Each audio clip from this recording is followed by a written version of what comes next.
Enquanto o mundo inteiro tá de olho na Artemis 2 e nessa nova corrida para voltar à Lua, quase ninguém lembra, mas o Brasil já esteve muito mais perto disso do que você pode imaginar. Anos atrás, a gente tinha um projeto próprio em um dos lugares mais estratégicos do planeta para lançar foguetes, e tudo indicava que o país poderia virar referência nesse mercado. Só que em questão de segundos, uma explosão destruiu tudo. 21 das mentes mais brilhantes do Brasil morreram naquele dia, e junto com elas, um projeto que poderia ter mudado completamente o nosso futuro. Mas o mais estranho é que essa história nunca foi totalmente encerrada. Foi realmente só um acidente? Ou será que o Brasil perdeu a sua chance porque outras potências não queriam essa tecnologia nas nossas mãos? Será que foi sabotagem? No vídeo de hoje você vai entender como que esse projeto funcionava, o que aconteceu naquela tragédia e por que até hoje muita gente acredita que isso pode ter sido sim uma sabotagem. Eu sou o Marcelo Milos e depois da vinheta eu te conto.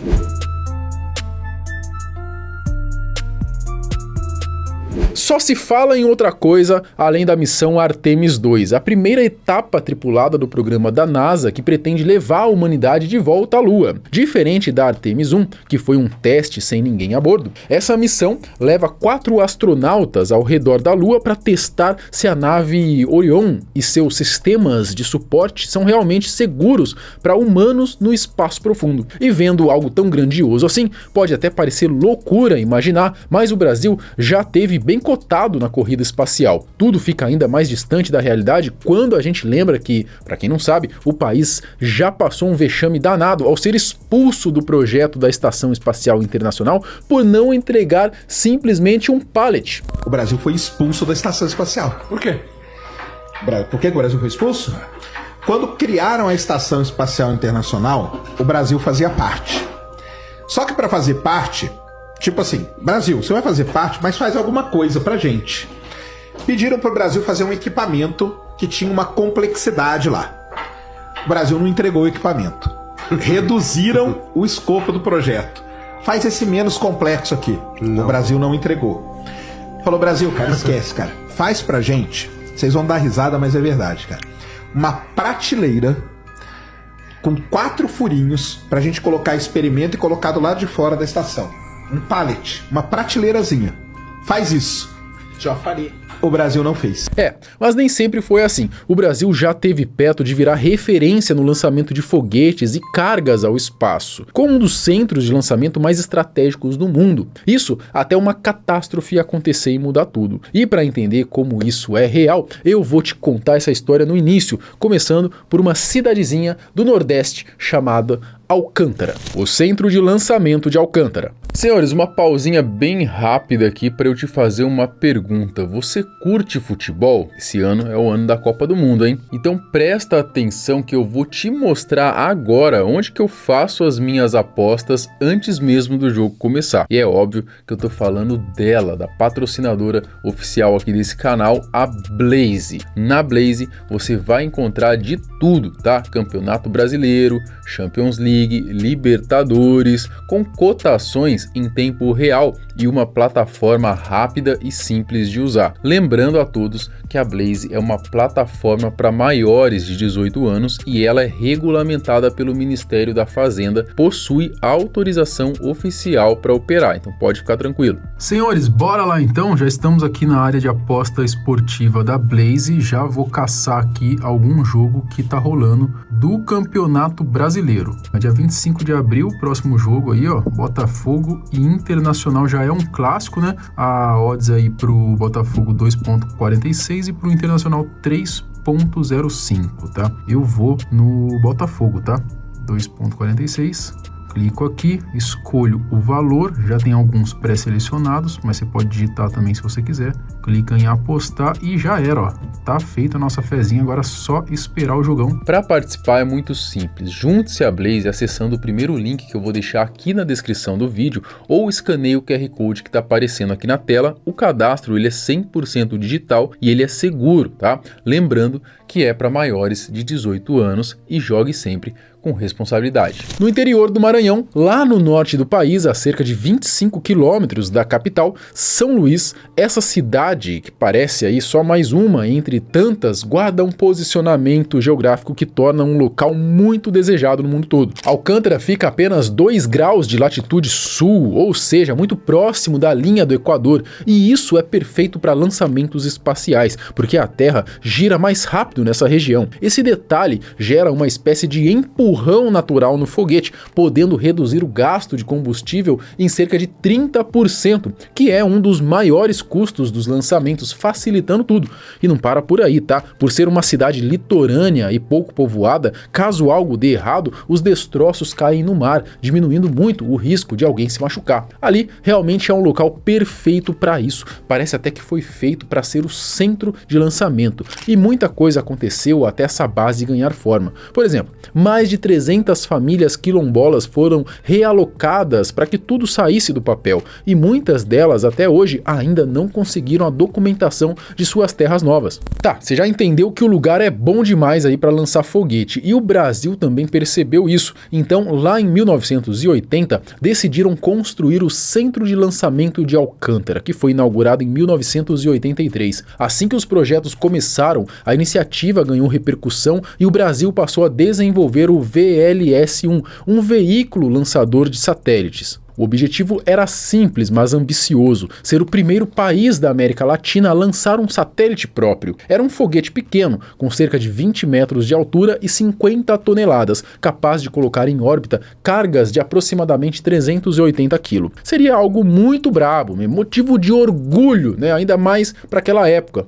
Mas aí que tá, o Brasil parecia no caminho certo e começou a fazer testes, só que muitos consideraram esses testes precipitados. O primeiro, o VLS-1, o V01, foi lançado em 1997, mas apresentou falha em um dos propulsores laterais, perdeu o controle e precisou ser destruído por segurança. O fracasso no lançamento representou prejuízo de 15 milhões de reais para o Brasil. É que, além do foguete, o país perdeu também um satélite para a coleta de dados ambientais. A base de Alcântara ainda tenta descobrir o que provocou a falha no motor do foguete. 2 anos depois, em 1999, veio o VLS-1, o V02, que também fracassou após um problema em um dos motores do primeiro estágio. Uma trava de segurança impediu o acionamento das etapas seguintes, mais uma derrota. Mas aqui é Brasil, e a gente não desiste fácil. A equipe seguiu firme no VLS-1 V03, trabalhando pesado.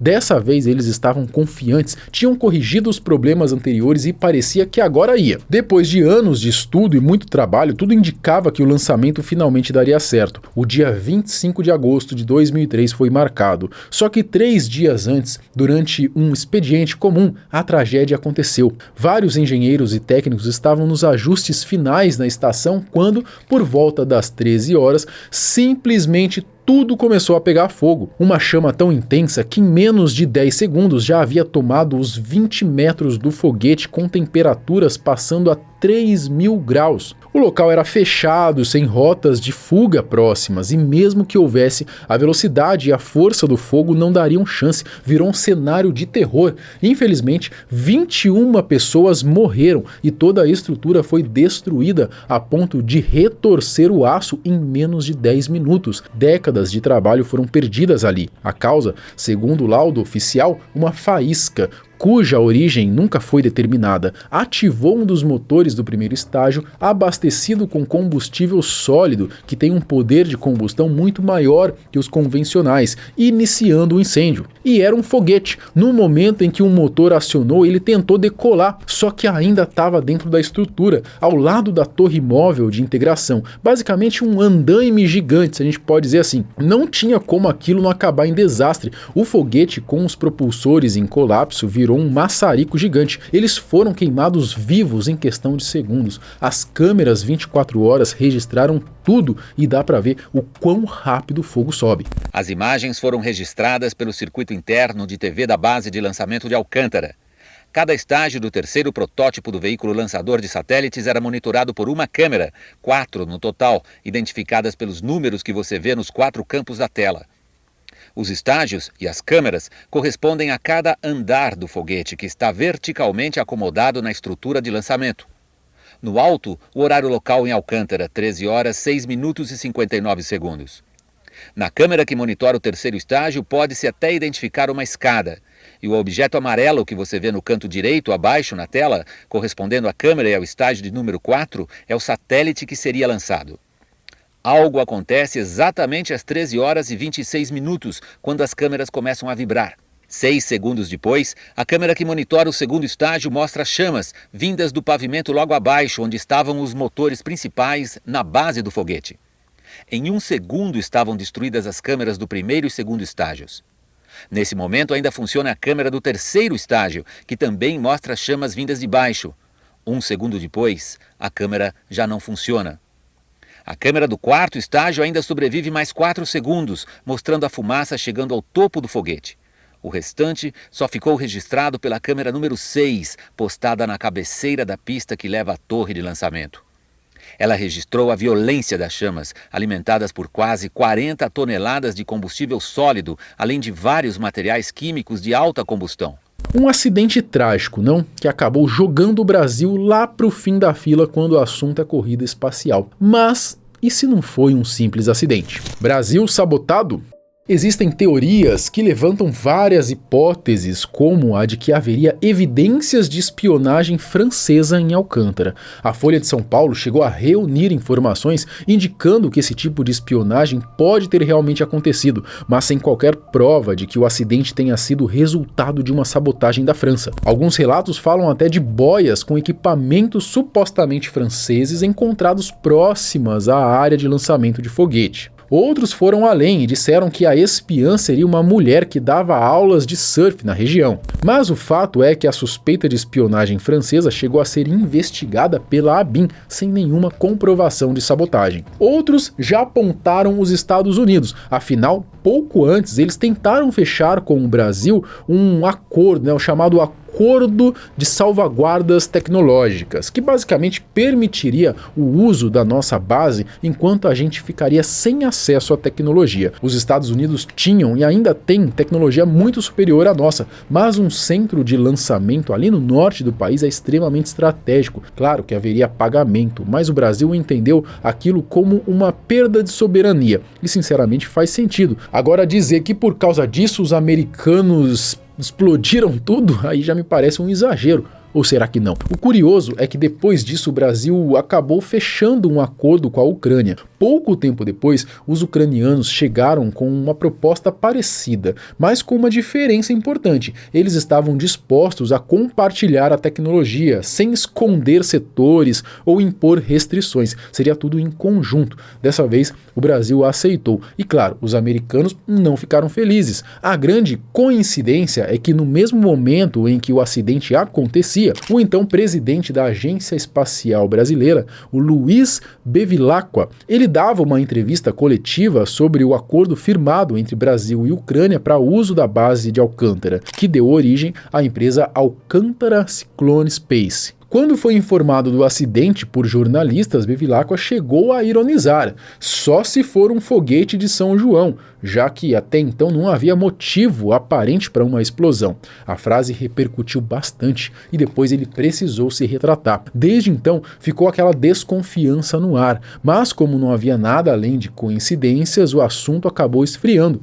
Só que em 2011, documentos divulgados pelo Wikileaks mostraram que a Ucrânia chegou a procurar os Estados Unidos para colaborar no projeto com o Brasil, tentando fortalecer a parceria. Mesmo assim, os Estados Unidos, que queriam manter o Brasil distante da tecnologia de foguetes, chegaram a classificar o país como imaturo, ou seja, dá para ver que os caras não estavam nada confortáveis com esse avanço brasileiro. Tem gente que vai ainda mais longe, tá? Dizendo até que a tragédia seria uma espécie de maldição dos quilombolas, já que a base teria sido construída sobre um antigo altar deles.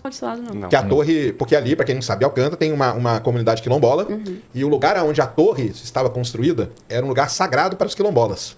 Então aquele foguete estava amaldiçoado.